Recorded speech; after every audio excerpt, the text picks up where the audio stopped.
asalaamaaleykum mbokki internet yi maa ngi leen di nuyu di leen dalal jàmm ci seen premier numéro santé pour tous doon émission bu bees bi nga xamante ne rek dañuy waxtaanee bépp jàngoro bi nga xamante ne rek soxal na askan bi ba tax na suñu premier numéro moom ñoo ngi fas yéene waxtaanee jàngoro bu ñu naan insuffisance rénale ndax doon na jàngoro bi nga xamante ne rek moo ngi wëyal di def ay jëye fii ci àdduna wërgër këpp ba tax na pour amal laaj ak tontu ñu gën a xam ci boobule jàngoro dañuy dalal suñu invité di docteur Kane nekk néphrologue ci hôpital de la Paix bu Ziguinchor.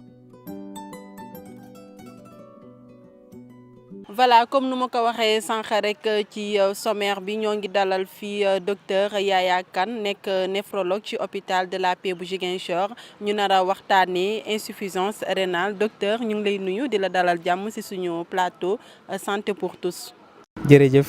maa ngi leen di fay maa ngi gërëm population bi yëpp donc man maa ngi tudd docteur Yaya Kane certes université la nekk enseignant chercheur la mais maa ngi nekk aussi hôpital de la Paix ak hôpital régional parce que foofu la centre dialyse bi nekk. voilà docteur laata rek ñi sóobu ci waxtaan bi dañuy daal rek di àndandoor seetaan élément bi nga xamante ne Léa Suzanne Thiaw Tine def na ko ci population bi laaj leen na xam nañu jàngoro boobu di feebar roñ. insuffisance rénale doon na jàngoro bi nga xamante ne tey mu ngi def ay jéye yu bëri ci àdduna bi jàngoro bi nag ump na ñu bëri ñi nga xam ne ñoo dëkk fii ci Ziguinchor. non en fait dëgg naa maladie tulu maladie bi mais xaw ma exactement de quoi il s'agit xaw ma maladie bi lan la exactement mais dëgg naa ñuy wax tulu insuffisance rénale. des fois bu ma demee hôpital damay dégg ñu ne patients yi si insuffisance rénale la ñuy am mais. du ma jot laaj tam lan mooy causé loolu ak lu ko waral quoi waaw. waa dégg naa nag ñu koy wax xaw naa ci déglu tuuti reportage ak ñu koy wax daal ci rajo yi ak télé yi mais nag sama xel daal màccu ci torop nag. greffe rénale doon na saafara bi nga xam ne moo mën a jàppale ñi amee jàngoro bi waaye population bi ñu laaj ñu bëri ci ñoom. nee nañu parewuñu pour mën a joxe seeni rein. il faut d'abord ma xam daa sama rein ñaari yëpp kii wër nañu parce que su ma mayee sama rein te beneen bi dafa feebar naka la mu ne kii. ngir mën a mucc ci bile jàngoro ab yeete doon na luy soxal askan wi. médecin suñu mënee lancer wala ñuy liggéey ci santé bi suñu mënee leeral exactement maladie bi de quoi il s'agit ñu bëri nañ ko xam daal te au fait ñu bëri ñoo xam ne xam nañ ko nañ ci mën a moytu. wala nañ mën a jël ay précautions pour éviter maladie boobu daal. tey jile insuffisance rénale doon na feebar bu soxal askan wi yëpp. tax ba autorité yi ñoom teg ay structure ngir mën a taxawu ñi amee jàngoro bi te aar leen. voilà docteur gis nga reportage bi nga xamante ne rek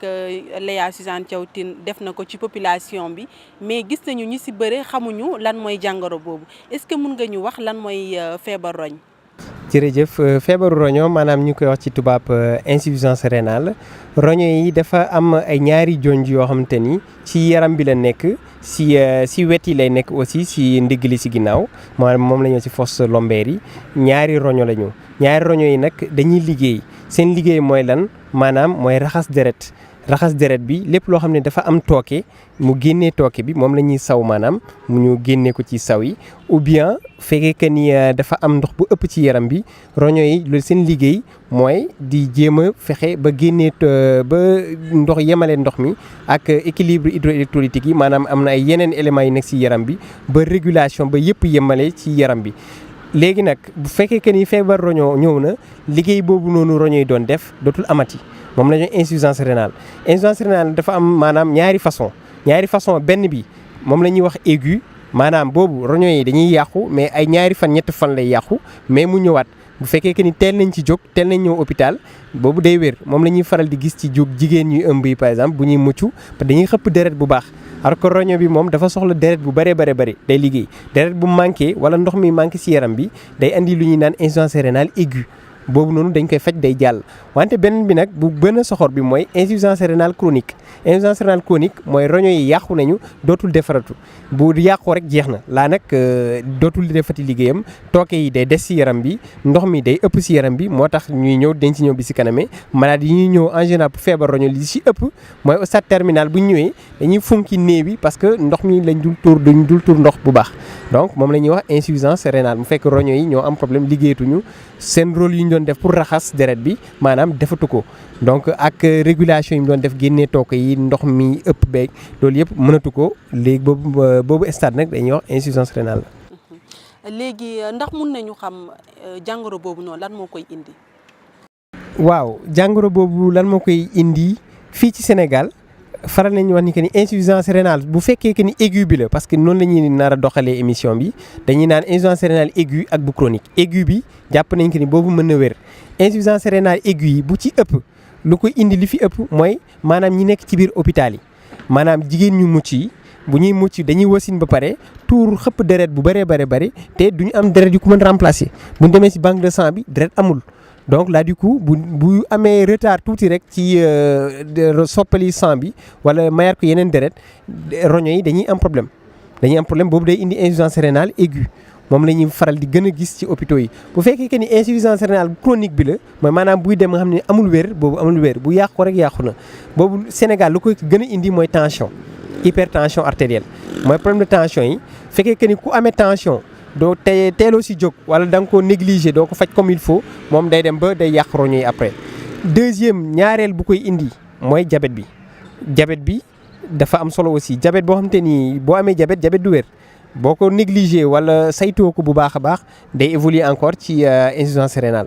ñetteel bu gën a bëri encore li gën a faral di indi insuffisance rénale yi actuellement fu ñu nekk ak lu ñuy xaw a sonal mooy garabu wolof yi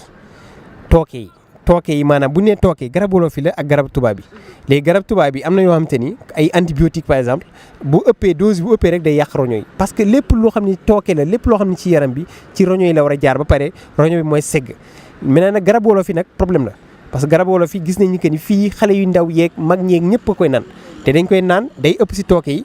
day ëpp ci roño yi laa nag day yàq roño yi loolu mooy troisième cause bi maanaam nag am na yeneen yu bëri mais ñett yooyu ñooy gën a faral di indi insuffisance rénale. maanaam kon mun nañ ne diabète ci facteur risque yi la bokk ak hypertension bi nga xamante ne wax nga ko sànq nii. waaw moom la ñuy wax que ni c'est le lit de la maladie rénale maanaam yooyu ñooy law ba egg ci roño yi parce que bu ñu jëlee hypertension artérielle bu yàgg ci yaram bi boo ko fajul day yàq bët yi bu demee ba yàq bët yi tamit c'est parce que fépp foo xam ne sidit deret dafay jaar rek tension buy jógee rek day yàq affaire yi parce que buy ñëw day ànd ak doole deret day ànd ak doole noonu la mën a yàqee bët yi noonu la mën a yàqee xol bi mu indi infarctus du myocarde arrêt cardiaque noonu la mën a yàqee aussi bopp bi mu indi paralysé yi maanaam noonu lay yàqee encore roño yi nag côté boobu noonu doo yëg dara sa yaram doo gis dara sa yaram mais da ngay jékki-jékki rek feebar roño mu fekk roño yi yàqu mu fekk tension bay yëg donc diabétique bi même chose. léegi nit ki naka la ñuy mënee xam ni kii daa am insuffisance rénale. très bien loolu tamit lu am solo la parce que moom la ñuy wax silent killer anglo-saxon yi moom la ñu koy tuddee silent killer maanaam tubaab bi di ko wax sournoise feebar bu sournoise maanaam feebar bu nëbbatu la. parce que feebar bu nëbbatu mooy lan moom doo yëg dara sa yaram tant que eggul stade terminal parce que moom buy yàqu bu aigu bi moom amul grave boobu moom boo nekkee hôpital dañuy xam ne lii insuffisance rénale aiguë la après dañ koy faj mais bu chronique bi boobu en général bu ñëw sa yaram doo ko yëg moo tax nag ñu war ci ñëwaat encore xam naa dañ ci ñëwaat mooy dépistage rek nga ko mën xamee wala su fekkee que ni da nga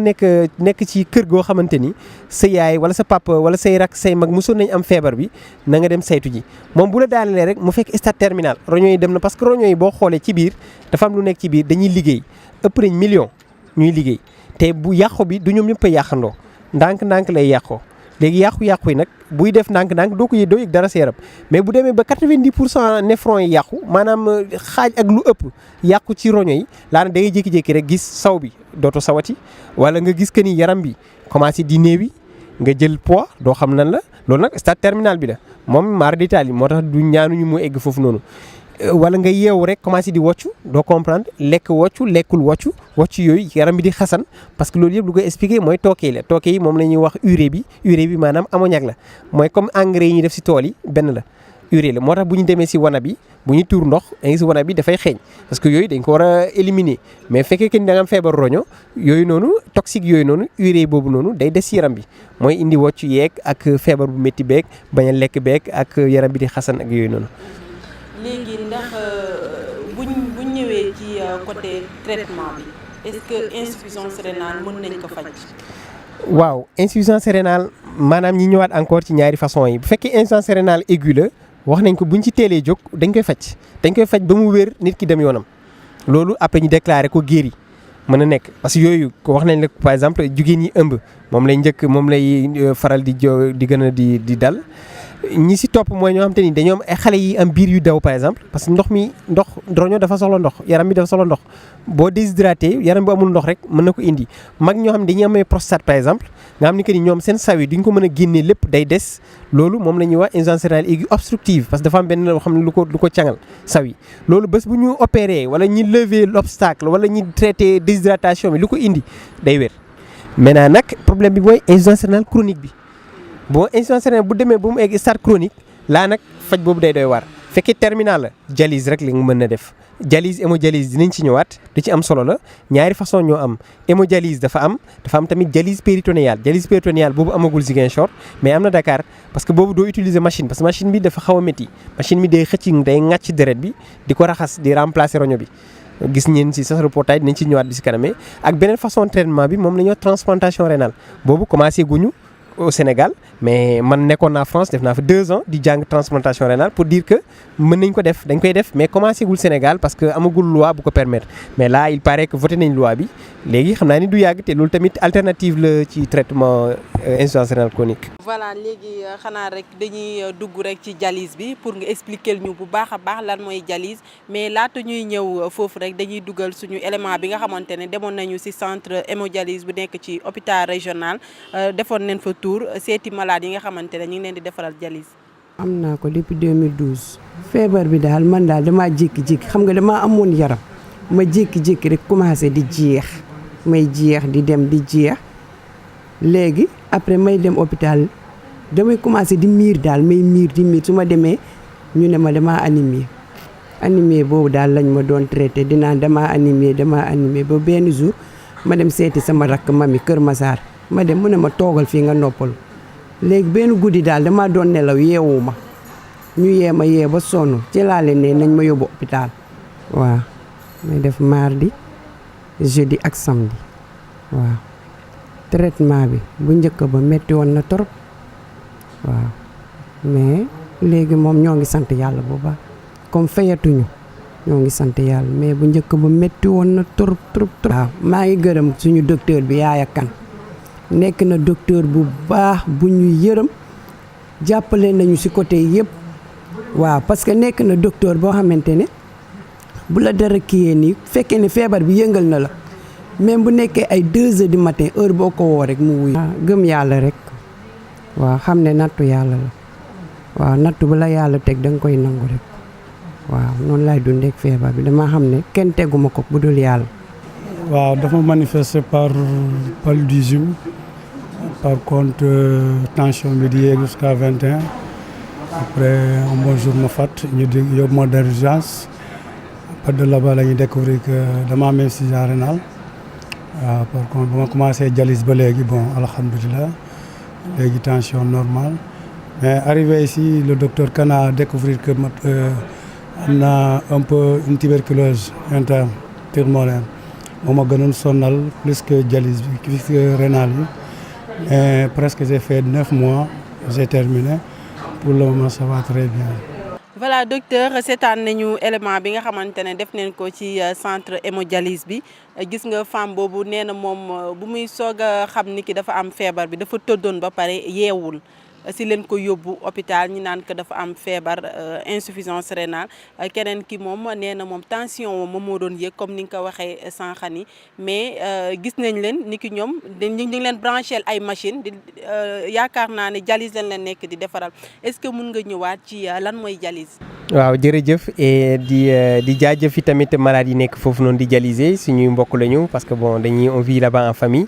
donc maanaam wax na dëgg comme day confirmer rek li ñu waxoon sànq maanaam sournoise bi maanaam moom buy ñëw rek doo yëg sa yaram dara et puis moom expliqué na ko nan la ko dalee am ñoom dañ dans le coma lañ leen fekk ñuy nelaw ñuy dialyser leen. maintenant njëriñu dialyse maanaam luy hémodialyse d'abord parce que boo jëlee dialyse ñaari fànn la dafa am dialyse hémodialyse ak dialyse péritonéale dialyse péritonéale moom laa doon amu fi mais ñun fii quand même hémodialyse lañ fi am depuis 1 an depuis février daaw la ñu am la ñu ubbi centre hémodialyse bi maa ngi ci profité waale di ñaaxaale nit ñi peut-être avant la fin nañ ci ñëwaat dinañ am 1 an centre bi dinañ ci defaat benn anniversaire bu ndaw. maintenant hémodialyse maanaam machine bi dafay remplacer roño yi yàqu xam nga expliqué nañ sànq ne nañ insuffisance rénale pour définir ko maanaam pour ñëwaat ci définition bi dañoo nag roño yi ñoo yàqu roño yi seen rôle seen njëriñ lan la woon segg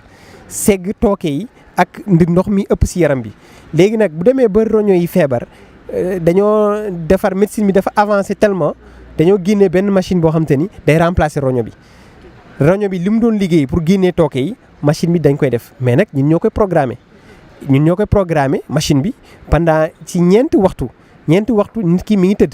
ngi tëdd machine bi moom di ŋàcc deret bi parce que deret bi foog nga am ko du doon benn perfusion comme ku feebar nga dem hôpital déedéet moo tax boo xoolee seen loxo yi am na lu ñu ci opéré moom la ñuy wax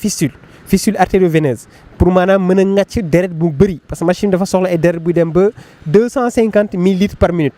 wax minute bu nekk maanaam ay ñaari téeméer ak lu tegu ci millilitres deret lay jël donc maanaam day ŋàcc deret bu bëree bëri loolu njëriñam mooy lan une fois machine bi commencé di tourner ci 4 heures de temps yi day raxas deret bi dafay mel ni nit ki dafa amoon roñoom récupérer na roñoom donc on comprend que donc bu commencé def dialyse rek doo ko arrêté ci loolu mooy remplacer roño bi maintenant loolu nag il faut mu def ko ñetti yoon ci semaine bi ñetti yoon te ñetti yoon bu ñëwee da koy def ñeenti waxtu mi ngi tëdd machine bi di raxas di segg di dugal loolu mooy hémodialyse loolu mooy remplacer roño bi. léegi deret bi nga xamante ne moom la machine bi noonu di raxas ndax dañ koy jëlee feneen wala tam deretu patient bi la. boo xoolee roño yi bu feebaree maanaam loolu waxuñ ci mais gis nga malade bi mi ngi doon wax ni moom bi ñu koy découvrir dafa anémie woon dafa deret bee jeexoon roño yi deret bi maanaam deret ñun ñëpp suñuy deret roño moo koy defar lu koy defar ci biir moelle bi la maanaam ci baat bi mais roño bi mooy sécréter lu ñuy naan érythropoïétine am na benn hormone bu ñuy naan érythropoïétine boobu mooy defar deret imagine donc roño yi bu feebaree deret amatul te malade yooyu dañoo soxla seen deret di ko ŋàcc chaque jour imaginons ñoom bu seen deret bu wàññeeku bu baax il faut ñu leen di solal deret moo tax dañuy soxla deret de temps en temps pour mën a leen sol deret bu bëri machine bi mën a xëcc ŋàcc parce que dañuy def circulation extracorporelle mooy maanaam ci biti yaram bi ça suppose que dina am deret bu des ci yaram bi parce que deret bu manqué ci yaram bi nga jël hémodialyse loolu dafay dangereux parce que à un certain moment bu ñu xëccee machine bi ci biti deret bi di génn ci biti ñuy raxas deret bi nekk ci yaram bu motul rek day def arrêt cardiaque xol bi du ko atteindre xol bi day taxaw moo tax bu ñu nee nag dañuy xool tout le temps deret bu manqué dañuy solaale deret en même temps ñuy génnewaale beneen partie di ko raxas noonu lay demee muy tourner noonu ba muy kii ñu koy surveiller. mais ñu bëri dañuy poser question di laaj ndax parce que buñ gisee malade bi mu tëdd noonu gis machine yi di xëcc deret bi est-ce que loolu métti na ci malade bi. malade bi du ko say yëg tàmm na ko mais ku ko xamul par exemple boo demee da ngay tiit c'est normal da ngay gis deret baa ngi ci biti am na sax ñu ñuy traité ñenn ñi médecins yi dañuy tooñ ñenn ñi ay vampire ngeen vampire mooy maanaam yooyu ñu jàngoro yu di lekk ay di naan deret duñu naan kat deret déedéet mais c'est parce que loolu mooy faj malade bi. ñun tamit loolu mooy si njàng chirurgien bi boo demee nga fekk ko bloc mais day mel ni kuy sangoo deret parce que loolu mooy liggéeyam mën na laal benn kii clampé deret bi tëb donc c'est la même chose mais dara du leen dal dara méttiwu leen ñoom sax au contraire dañuy nekk en forme parce que loolu mooy raxas tooke yi ñoom bu ñu raxasee tooke yi dañuy gën a nekkaat encore waaw donc loolu méttiwul dara nekku si seulement rek il faut ñu am fistule artério-veineuse am na ñoo xam ne day métti parce que dañuy am lu ñuy naan cathéter yi yeneen kii si baat bi la wala si tànk bi boobu dina métti parce que cathéter benn machine la appareil la day métti bu ñuy xëcc wala bu ñuy ŋàcc mais bu ñu opéré loxo bi ñu def ko fistule léegi sax bientôt ñu commencé ko fii nii ci hôpital régional mais du am benn problème malade bi du ko yëg et puis bu génnee day dialyse tranquillement mu génn. voilà léegi est-ce que nit ki nga xamante ne yore na boobu jàngoro est-ce que am na beneen possibilité li nga xamante ne wute na ak dialyse. waaw moom la ñuy wax alternative yi moom la ñuy naan dialyse péritonéale bi boobu amagu fi mais dialyse péritonéale bi gënul tamit parce que ñoo xamante ni dialyse péritonéale ci biir bi la ñuy dugal dañuy jël benn ndox di ko sol ci biir bi pendant 4 heures ñu sottiwaat ndox mi ñu sottiwaat ko ñu supposé raxas na mais boobu efficaceul comme bu baax mais après hémodialyse bi nag transplantation bi mooy greffe rogno bi greffe rogno nag nit ñi dañuy naan que ni c'est compliqué ces trucs mais compliqué wul parce que lu tax mu compliqué dafa laaj maanaam nga am matériel bi boo amee matériel bi rek nit ñi ñu ngi fi ay chirurgiens ñu baax ñu fi nekk mën nañ ko def ñu koy toppatoo aussi même chose mais il faut nga matériel bi parce que une fois nga def opération bi yomb na mais suivi bi moo jafe pour surveiller leen dafa jafe bu baax te loolu transplantation rénale bi maanaam greffe bi Sénégal ñoom loi bi ñuy génnee mooy lan pour éviter problème yi di am dañuy naan par exemple donneur vivant apparenté mooy koo xam te ni ku nekk dafa war a joxe roñoom koo xam te ni soit sa yaay la sa papa ku la jege wala sa mag wala sa rak ñoom ñoo la war a jox roño parce que ku nekk ñaari roño la ñu am bu ñu ko fàtte loolu message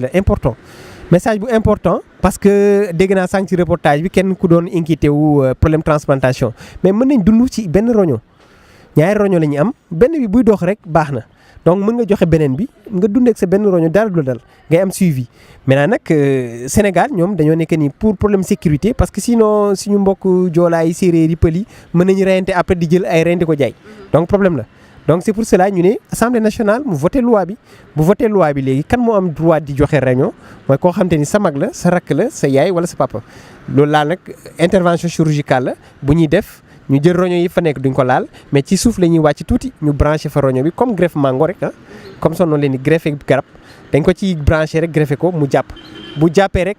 jeex na léegi nag il faut nga jël ay garab sa giiru dund moom la ñooy immunosuppresseur pour mu bañ a bàyyi c'est des anti-rejet yooyu nag tamit dafa cher moo tax greffe dafa laaj moyen état bi daf si war a jóg bu baax a baax et yaakaar nañu que ni dañ fa yegg parce que déjà hémodialyse kenn yaakaaruloon mu ñëw ba Ziguinchor à l'époque bëriwuloon Dakar mais ñëw na ba région 5 régions am na ko yaakaar nañu aussi transplantation dina am ci bu yàgg. voilà comme ni nga ko waxee sànq ni docteur greffe rénale bi est-ce que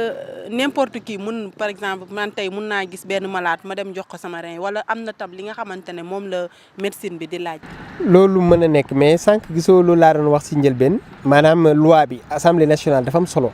loi boobu noonu il faut que ñu contrôler ko il faut mu am réglementation parce que sinon bu fekkee ni ku jóg dafay joxe roñoom rek mais mën nañu rey nit après ñu jël roñoom jaay ko loolu am na ay dëkk yu koy def ay Asie ak yooyu noonu ñu ngi koy def ku ñëw ñu jox la ci yëpp te boo joxee roño bi wóorul day jàpp wala du jàpp avantage joxe roño boo xamante ni sa mbokk la mën na nekk yéen a bokk yéen a xaw a méngale ay deret mën na fexe que ni mu gën a jàpp te de deux mooy sécurité bi problème sécurité bi day tax que ni ki du anarchie du am nit ñi du ñu reyante pour am ay roño da ngay gis que ni da ngay signé nga ni man may magu diw damay signé que ni dama ko jox rek ku nekk bu defee noonu rek organisation day daal di am et puis sans problème transplantation mën a jàll. yegg nañu ci fin émission bi te mbokki internet itam jàpp nañ bu baax a baax li nga xamante ne wax nga ko. waaw fu may tëjee mooy di ñaaxaat encore di sensibiliser sama mbokk yëpp nag di leen wax que ni feebaru roño insuffisance rénale dafa fekk amoon na bu njëkk nit ñi xamuñ ko woon mais léegi peut-être parce que néphrologue yi sax bëriwuñu maanaam ñu spécialisé wu ci loolu bëriwuñu boo xoolee ñun Sénégal yëpp matuñ 15 bëriwuñu donc il faut que pour ñu jóg ci feebar boobu noonu il faut ñu sensibiliser nit ñi ak nit ñi def lu ñuy naan dépistage yow mi toog man mi toog keneen ak côté ñoom ñëpp dañ ko war a def dépistage parce que nee naa leen feebar bi mën na nekk sa yaram doo ko yëg day dem ba mu daanee la boo stade terminal fu ñu la war a yóbbu hôpital foofu lay feeñee gis nga malade bi doon wax moom dafa fekk da doon nelaw parce que avant loolu mi ngi doon dox soxlaam mais dafa jéggi benn jour affaire bi daane ko te loolu nag c'est irréversible donc maa ngi ñaax surtout mbokk élèves yi xale yi mag ñi ndaw ñi tout le monde dañoo waruñ dem au moins di def ay dépistage et pour cela maa ngi leen di inviter quand même la journée du 20 février dañoo bëgg a organiser benn dépistage peut-être hôpital régional lay doon day tombé anniversaire 1 an ouverture centre hémodialyse bi ñu ubbee hémodialyse bi dañuy dépister ñëpp mag ñeeg ndaw ñeeg ñëpp dañuy xool sukkar yi parce que nee nañ ñi diabète da koy indi ñu xool tension bi parce que moom moo ko njëkk a indi ñu ñaaxaat nit ñi ci nu ñuy jëfandikoo garab wolof yi ak garabu tubaab yu toxique yi jërëjëf. voilà docteur ñu ngi lay jaajëfal bu baax a baax xam naa internet yi dineen jël ci message bi nga xamante ne lancé nga ko sànq ni dineen si jëlee njëriñ bu baax a baax ak explication yi nga xamante ne rek jox nga ñu ko ci insuffisance rénale xanaa rek di jaajëfal ñëpp di nuyu ñëpp ñi nga xamante ne ñu ngi ñu doon bàyyee xel te di leen dox dig daje ci beneen émission santé pour tous ak beneen jàngoro bi nga xamante ne moom la ñu nar a waxtaanee fii ci www.gms.sn